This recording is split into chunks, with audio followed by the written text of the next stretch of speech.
Hey guys, I wanted to add a little something to this with the Sly mask. I wanted to show you comparing the Sly mask with some of the other masks.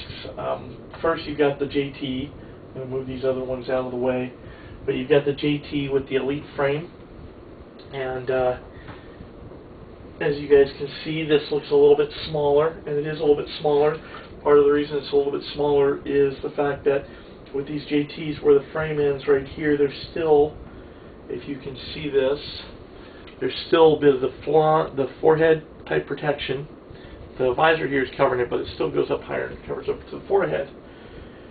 With the lenses, though, these lenses go down further than these ones do. Like I said, I know that they're wider because these are the earlier type masks. You still see these a lot. A lot of people starting out are still using these kinds of masks.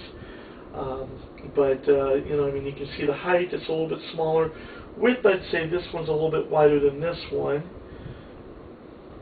But then if you turn to the side, you can see that the profile, the Profit here is just, it's a little bit smaller in the sides than the Profit is. The Profit's just a little bit smaller here than this, it's a little bit bigger than this.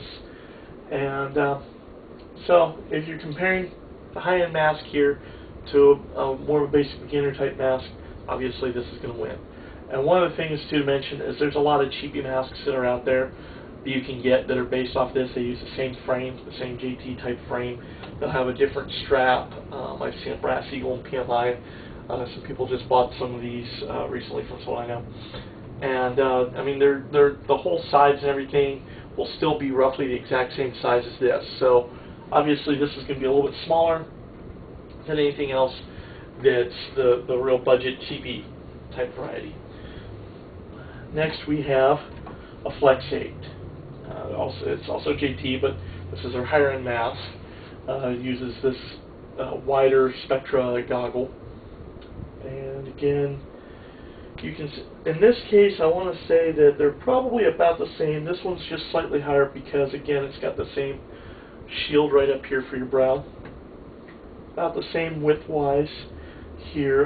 This one's a little bit wider than this, but the lens itself is probably it's about the same. So you're still going to get really good vision. This comes down a little bit lower than that.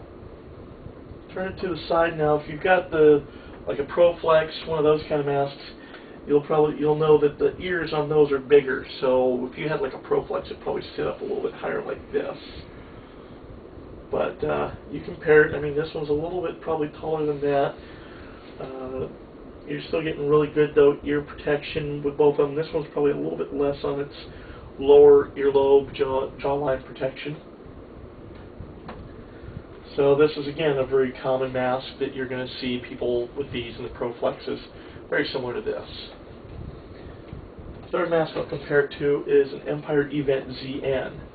Now I do not have any of the dye masks or any of the V4 Spat masks, so I couldn't really tell you size-wise how they compare. But if you happen to have one of those and you know how they compare to the JT Spectra line, or you know how it compares with this the Vents type stuff, then you'll have a pretty good idea of how they compare with this. So with these, this is actually, I mean, I've got the visor on here. The Event's probably a little bit lower, not by much, but a little bit lower than the Profit is. And again, you're going to get really big, maybe even a little bit more side-to-side peripheral vision on this than you will with this. Turn it, and there's the sides, and you can still see it's probably going to be about the same. Just like I said, this one's probably a little bit lower right here than it is here. So this one's maybe slightly bigger. The width on them is pretty much about the same. But this is how the Profit compares with some of the other masks out there.